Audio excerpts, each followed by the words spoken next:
One of you be stopped from saying the truth because of people. For it will not get you closer to death, nor will it take away from your wealth to say the truth. It won't really affect you, it won't kill you, and it won't diminish your wealth. That's the whole point. Shaitan wants you not to come back to Jannah. Allah wants you to come back to Jannah by sacrificing these two. The Prophet is telling you, just do it, because it won't really matter. Yeah. The translation might differ because I'm translator of. Let not any one of you, let no one of you be stopped from saying the truth for fear of people, because saying the truth will not get you closer to death, nor will it diminish your wealth.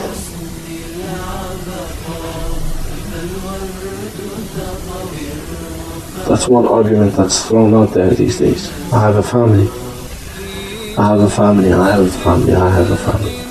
Family can become a god. If you put too much emphasis on your family, it can become a god. Remember that your family, your soul-loved family, in the Day of Judgment, will not recognize you, nor will they want to.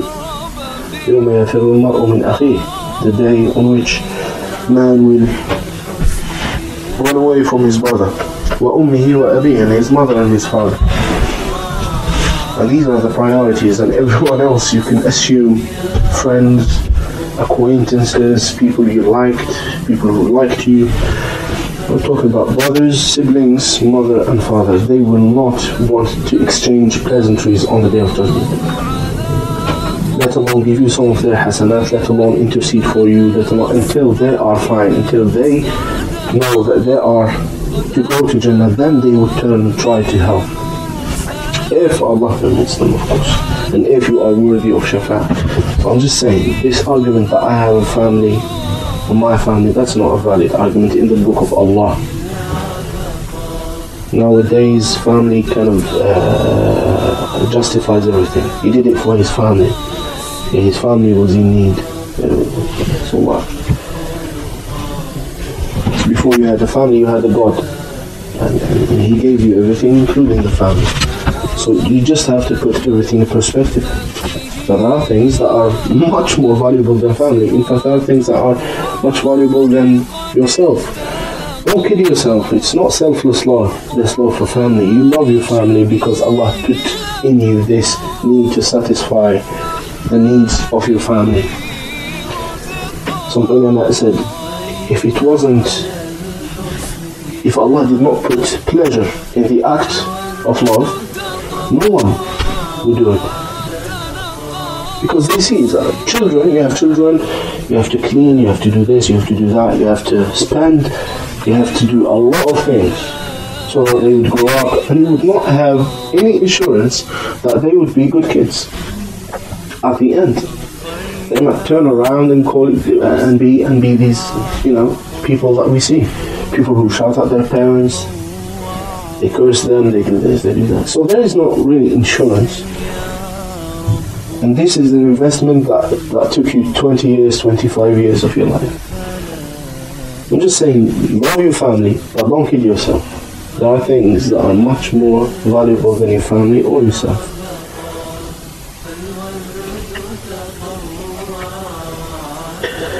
You love your family, you have to plan for them in a Shari'i way, in an Islamic way. Look at what Allah tells you to do with your family. Sa'id ibn Musayyib, who is the master of all tabi'un of his time, Sa'id ibn Musayyib, he was married to the daughter of Abu Hurairah, and his father was a Sahabi. When his firstborn, the first boy was born, he went to his crib and he told him, his wife tells us, he told him, my son, I pray longer now because of you. I pray longer so that Allah would protect you for me. This is a man who knew how things are run. You want to protect your kid, be good. No matter how much you leave them, no matter how much love, honor, this, that, family members you leave them, it's not going to account for anything. Wealth can be lost overnight, family can be lost overnight, everything can be lost. But the only thing that is not lost is what you do. So Sa'id ibn Musayyib went to his son, he was telling him, when people still thought that babies, when you talk to babies it has an effect. Now of course science confirms it. But this is what we said once, I don't know if you were there, in the khutbah of Jum'ah, that the babies, that the fetuses, there is this study that it's very recent, and it says that the fetus in the womb of his mother or her mother, they smile, they laugh, and they cry as well. And until now, they haven't found really any explanation for why a fetus laughs, because it doesn't have anything to laugh about, nor does it have anything to cry about. And so they according to them, by the way, and so they tried to link it to the status of the mother. They said when she cries, he cries, when she laughs, he laughs. But research proves that a mother can laugh and the baby is crying inside. And they have this question. By the way, this develops after 17 weeks. 17 weeks, 120 days. But anyway, so they still ask this thing, why do they cry? And you go to Surah Al-Najm and you find Allah Azza wa Jalla says, وَأَنَّهُ هُوَ أَضْحَكَ وَأَبْكَى. And it is He who made them cry, and it is He who made them laugh. And there is not, in the ayah when you read it, he's not talking about a certain person. He's just saying he's the one who's responsible for laughter, and he's the one who's responsible for crying. SubhanAllah, it hit me that he gave us the answer before the question was asked. He's the one who made them cry, he's the one who made them laugh, before they were even born. That they have consciousness, to prove that they have a soul, after 120 days, after 17 weeks. This is verifiable. You can just go on the internet or YouTube and say fetus cries or fetus laughs, you'd be surprised. And there is no room for interpretation. Wallahi, full smile. And when they cry, you know they're crying. Yeah, if you see the pictures or you see the videos.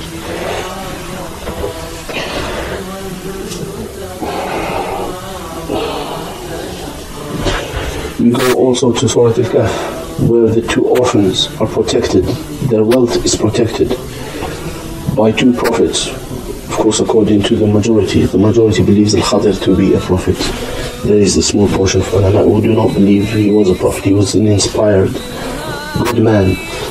But it sounds more like he was a prophet. Wallahu a'lam. I don't know. Two prophets, according to the majority, were brought into a village just to protect the wealth of two orphans. And then Allah Azza wa Jalla tells us that they do not have wings. They're not better than you. The only thing that was different is that one of their fathers was good. وَكَانَ أَبُوهُمَا صَالِحًا. Some of the Mufassirun, the first thing you understand is their direct father. Some of the Mufassirun said it's their seventh ancestor. It's not their father. It's their father's father's father's father's father. There's some of the Mufassirun, I don't remember the name. And it has basis in the Quran. Allah Azza wa Jalla said about the people, the good people. He said, هَبْ لَنَا مِنْ أَزْوَاجِنَا وَذُرِّيَّاتِنَا قُرَّةَ أَعْيُنٍ. Oh Allah, give us happiness in our wives and our descendants, not offspring, descendants. So they're praying for all their descendants till the Day of Judgment. You understand? So it kind of has a basis. That it doesn't just involve. Allah Azza wa Jalla is very faithful. If someone is good, He protects His children just because of him. Just because he did some things, He would protect. Allah Azza wa Jalla deals with people like this. Ibn Taymiyyah says about Musa alayhi salam, he says, look at Musa. When he was angry, he broke the tablets when he came down from